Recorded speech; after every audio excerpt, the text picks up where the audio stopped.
नमस्कार दोस्तों, मैं हूं सुरजीत श्यामल। आप देख रहे हैं वर्कर वॉइस .in।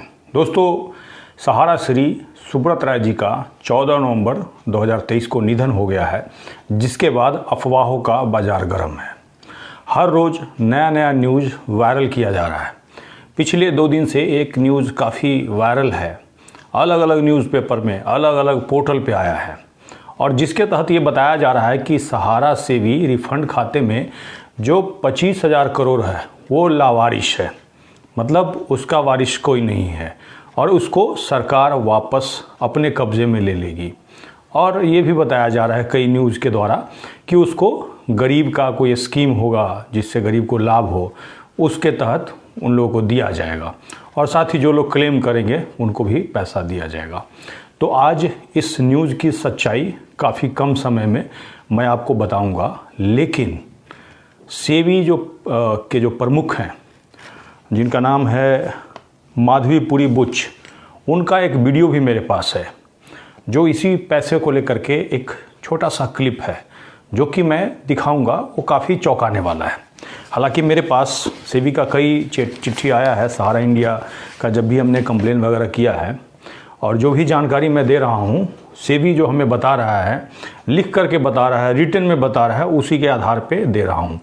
लिख करके वो क्या दे रहे हैं मौखिक रूप से मीडिया को, वो क्या बोल रहे हैं, ये काफ़ी चौंकाने वाला है और हम इसी को लेकर के आए हैं। सबसे पहले हम आपको ये बता दें कि जो 25,000 करोड़ सहारा से भी रिफंड खाते के द्वारा जो है लवारिस बताया गया है, उसके बारे में आपको कुछ तथ्य को जानना ज़रूरी है।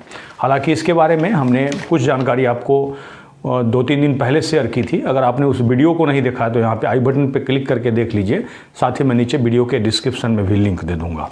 जिसके तहत आपको बता दूँ कि माननीय सुप्रीम कोर्ट ने 2012 में एक आदेश दिया था, और उसमें जो सहारा जो है कंपनी, उसको ये कहा था कि 25,000 करोड़ आप सहारा से भी रिफंड खाते में जमा कीजिए।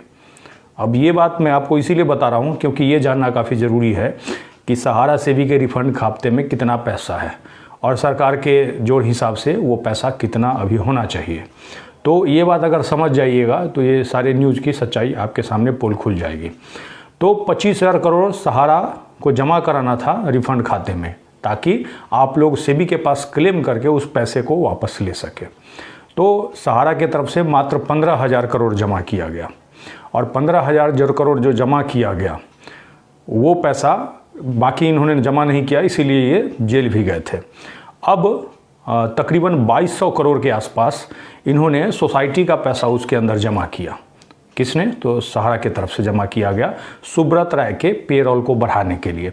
तो लगभग 17,000 करोड़ के आसपास इनका जमा वहाँ पे राशि, जहाँ तक कि हमारे पास जो जानकारी आई है वो बता रहा हूँ।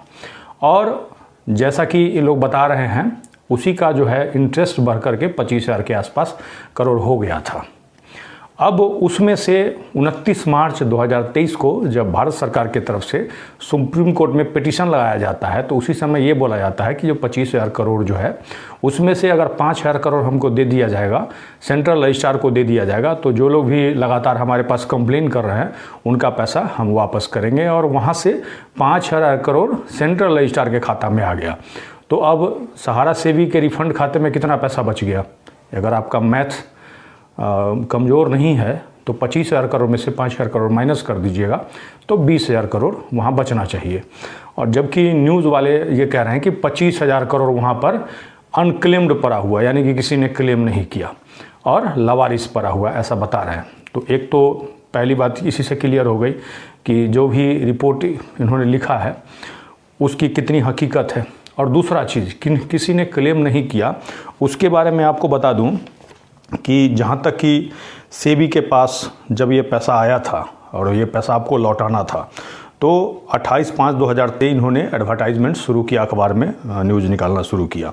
19,650 लोगों ने एप्लीकेशन दिया, जिसमें कि 53,687 सर्टिफिकेट थे। यहाँ पे 138 करोड़ रुपया लोगों को ट्रांसफ़र किया था, ये बता रहे हैं। उसके बाद इनके पास जो लोगों ने क्लेम नहीं किया और जो पैसा पड़ा हुआ है, तो ये खुद कह रहे हैं कि सुप्रीम कोर्ट में डायरेक्शन के लिए गए हैं 31/8/2012 को कि जो पैसा है उसका क्या किया जाए। अब आप लोग ध्यान से सुनिएगा, क्योंकि ये जो पैसा है किसको मिलेगा ये जानना काफ़ी ज़रूरी है। इसीलिए न्यूज़ वाले ऐसा बता रहे हैं कि अनक्लेम है। कौन इसको क्लेम कर सकता है, कौन इसके लिए दावा कर सकता है।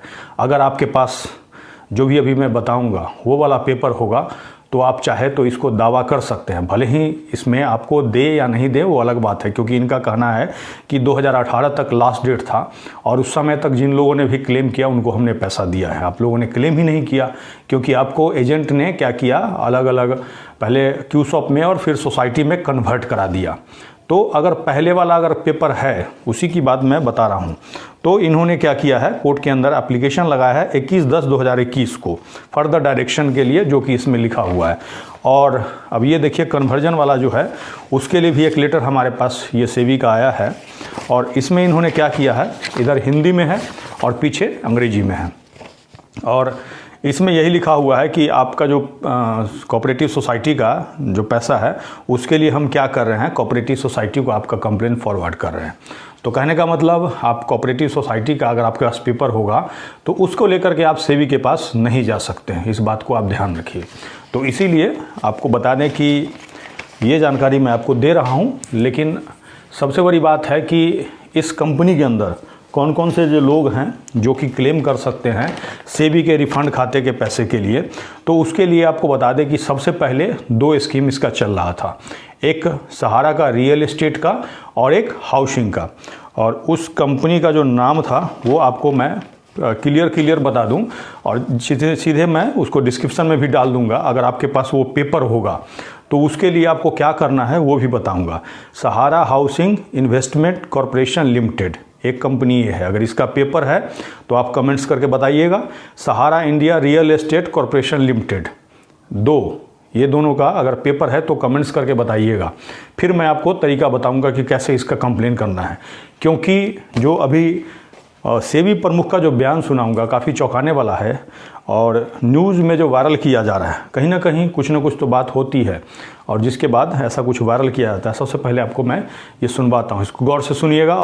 तो आपको मालूम होगा कि ये supreme court, honourable supreme court के तहत एक कमेटी है, उस कमेटी के तहत हम लोग सब एक्शन लेते हैं। तो मल्टीपल राउंड्स ऑफ जो एडवर्टाइजमेंट वगैरह हुए हैं वो सब हो चुके हैं, और उस हिसाब से जितना डिसबर्समेंट था, जिन लोगों के पास उसका एविडेंस था इन्वेस्टमेंट का, उन सबको पैसा दे दिया। मतलब क्लियर है कि इनका कहना है कि हमारे पास सुप्रीम कोर्ट के पास एक कमेटी है, और उस कमेटी का भी हमने आपको पहले नाम बताया था, और उसमें भी एक जज साहब हैं उस कमेटी के अंदर, और उन्हीं के द्वारा ये पैसा आपको दिया जा रहा है, जिनका नाम है BN अग्रवाल जी। और इनका कहना है कि मल्टीपल हमने एडवर्टाइजमेंट किया, उसके बाद लोगों ने क्लेम किया हमारे पास, और जिनके पास भी पेपर था उन्होंने हमारे पास क्लेम किया और हमने उनको पैसा दे दिया। कहने का मतलब एक तरह से ये पल्ला झाड़ रहे हैं कि जिनके पास भी वो सहारा का जो हाउसिंग और रियल एस्टेट वाला मैंने जो कंपनी बताया उसका ओरिजिनल पेपर था, या फिर उनके पास पेपर है, सभी लोगों को हमने पैसा दे दिया। एक तरह से इन्होंने यही कहा। वीडियो के डिस्क्रिप्शन में ये जो वीडियो है यूट्यूब पे न्यूज़ में, उसको मैं दे दूंगा, आप खुद से भी जा कर के देख सकते हैं। और ये वाला उसी वीडियो में है जिस वीडियो को मैंने दिखाया था। चूँकि अब इस तरह का वायरल किया जा रहा है कि जो 24,000 करोड़ है अनक्लेम्ड पड़ा हुआ है, तो अगर इनके बयान को अगर आप सुनिएगा तो इससे तो यही पता चलता है कि सचमुच में अनक्लेम है, लोगों ने क्लेम ही नहीं किया। और सेबी का जो लेटर हमारे पास कंटिन्यू आ रहा है उसमें यही है कि 2012 से जब सुप्रीम कोर्ट का आदेश हुआ था 2018 तक जो लोगों ने क्लेम किया इनके पास, जो इन्होंने रिस्पॉन्ड किया, उनका पैसा इन्होंने दिया है, ऐसा लिख करके दे रहे हैं। अब सवाल यह है कि अगर आपके पास ऐसा पेपर पड़ा हुआ है तो इसके लिए क्या करेंगे। तो अगर आपके पास पेपर इस तरह का पड़ा हुआ है जिस कंपनी का मैंने बताया है, हालांकि इन्होंने ये कह दिया कि कोई अब दावा नहीं कर रहा, तो अगर आपके पास पेपर पड़ा हुआ है तो कमेंट्स करके अगर आप बताइएगा तो मैं दावा कैसे किया जाएगा वो मैं बताऊंगा। भले ही उस दावा को ये स्वीकार न करें, ये कह दे कि भाई सुप्रीम कोर्ट में है, लेकिन लगातार जब भेजिएगा तो इनकी जिम्मेवारी बनेगी कि भाई सुप्रीम कोर्ट को ये भी बताएंगे कि हमने तो ऐसा कह दिया, लेकिन हाँ जी हमारे पास सर इतने दावा अभी इस महीने में आए हैं या फिर आना शुरू हुआ है। इस तरह का इनको कहना पड़ेगा अगर रिकॉर्ड में आप भेजेंगे। अब सबसे बड़ी बात है कि न्यूज़ के द्वारा जो 24,000 करोड़ 25,000 करोड़ रटा जा रहा है, आखिर क्यों?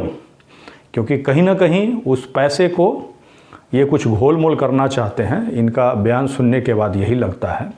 लेकिन सवाल ये है कि 24,000 करोड़ या 25,000 करोड़ की बात क्यों हो रही है। 86,000 करोड़ जो कि खुद सेंट्रल रजिस्ट्रार ने स्वीकार किया दिल्ली हाई कोर्ट के अंदर, जिसमें कि सोसाइटी का पैसा लेकर के और सहारा इंडिया के द्वारा एमबी वैली में निवेश कर दिया गया, इन्वेस्ट कर दिया गया, खर्चा कर दिया गया, वाफिरों का पैसा है, उसके ऊपर क्यों नहीं चर्चा हो रही है। जबकि दिल्ली हाई कोर्ट का आदेश जब आया था उस समय लाखों जमाकर्ताओं ने पूरे देश से सरकार को भेज करके हमारा जिन्होंने पिटीशन भेजा होगा उसमें हमने लिखा है कि हमने पहले ये वाला स्कीम में इन्वेस्ट किया था, सहारा इंडिया समझ करके हमने पैसा जमा किया था, उसको क्यूसॉप से अलग अलग सोसाइटी में कन्वर्ट कर दिया गया। ये बात लोगों को हमने लिख करके दिया था और यही बात लिख करके लोगों ने भेजा है। तो ऐसी स्थिति में कैसे कोई कह सकता है कि लोग क्लेम नहीं कर रहे हैं। अभी जिन लोगों ने भी जो पोर्टल आया है उस पर क्लेम नहीं कर रहे हैं, उसका कारण है, उसका कारण यही है, उसके लिए हमने 10 डिमांड सरकार को भेज रखा है। क्योंकि ट्रांसपेरेंट तरीके से आप पैसे को देने के लिए पोर्टल आपने नहीं बनाया है, इस बात को हम कह रहे हैं, लिख करके दे रहे हैं। यही नहीं, उस 10 डिमांड के सपोर्ट में पूरे देश के जमाकर्ता प्रधानमंत्री को भी चिट्ठी भेज रहे हैं कि वो वाला आप सही कीजिए, उसके बाद हम क्लेम करेंगे। अगर पूरा पैसा हमारा एक बार नहीं दीजिएगा तो हम आपको वोट नहीं देंगे। आपने अगर उस लेटर को नहीं भेजा है तो नीचे वीडियो के डिस्क्रिप्शन में वो लेटर भी मिल जाएगा। तो सवाल ये उठता है कि उसका बात क्यों नहीं किया जा रहा है कि जो सहारा के हैंड में पैसा है वो पैसा वापस लेने की बात क्यों नहीं हो रही है। एक बार आप कमेंट्स करके बताइएगा। दोस्तों, जो भी न्यूज़ है, आपने कुछ दिन पहले देखा होगा कि एक न्यूज़ मैंने आपको बताया था और उसमें यही था कि जी न्यूज़ के जो मालिक हैं सुभाष चंद्रा जी, उनको 5,000 करोड़ रुपया एक झटके में माफ़ किया गया था। उसकी चर्चा कहीं नहीं हुई और ये 5,000 करोड़ आपको देने की बात कर रहे हैं और उसके लिए इतना सारा टर्म एंड कंडीशन बना दिया है। जिन लोगों ने भी पहले क्लेम किया होगा उस पोर्टल पे 500, 700, किसी को तो 1,000, 2,000 लगा है। अब जिनका पैन लिंक आधार से नहीं था तो उनको 2,000 रुपया लग गया होगा, 1,100 रुपया तो पैन वाले ने ही ले लिया। उसके बाद अब फिर से रिजेक्ट करके फिर से आपको कह रहे हैं कि नोटरी जाइए, यहाँ जाइए, वहाँ जाइए। तो ऐसे करके 3-4 हज़ार रुपया लोगों का खर्च हो जाएगा इस क्लेम को करने में। और उसके बाद कितना मिलेगा तो 10,000 रुपया। अब भाई साहब, हम अपना पैसा निकालने के लिए हैं, इतना ही 3-13 करेंगे, ये तो गलत बात है ना। सरकार को इसको देखना चाहिए और गरीब आदमी ऐसे में क्लेम ही नहीं कर पाएगा। उसको ऐसे भी भरोसा नहीं रहा सरकार के ऊपर, जिस सरकार के ऊपर लेटर भेज करके लोग कंप्लेन कर रहे हैं और सरकार ढंग से कोई रिस्पॉन्ड नहीं कर रही। क्योंकि अमित शाह जी का भाषण जा करके सुनिए, जब माननीय सुप्रीम कोर्ट का आदेश आया था उसी समय अमित शाह जी ने उत्तराखंड में शायद कोई रैली को संबोधित कर रहे थे और उन्होंने अखबार में भी आया था वो न्यूज़ और ये कहा था कि जिनको भी पैसा पाना है सेंट्रल रजिस्ट्रार के पास क्लेम भेजिए। लोगों ने क्लेम उस समय भेजना शुरू किया, जिन लोगों ने हमारे कहने से नहीं भेजा था। और उसके तकरीबन 3-4 महीना बाद ये कहते हैं कि ना जी, वो क्लेम भेजने से काम नहीं चलेगा, अब आपको पोर्टल पे करना होगा, वो वाला जो भेजिएगा हम उसको कंसीडर नहीं करेंगे। ये मैं बात सही कह रहा हूँ या नहीं कह रहा हूँ, एक बार आप सोचिएगा। तो दोस्तों, आपसे अनुरोध करूँगा यही कि अगर आपके पास जो कंपनी मैंने बताया है उसका पेपर है तो आप कमेंट्स करके बताइए। अगला वीडियो मेरा वही होगा और कैसे क्लेम करना है वो बताएंगे और हम कोशिश करेंगे सेबी को बताने की कि हमने आपको इतना सारा चिट्ठी भेजा है और उसके बाद आप इस तरह का बयान दे रहे हैं।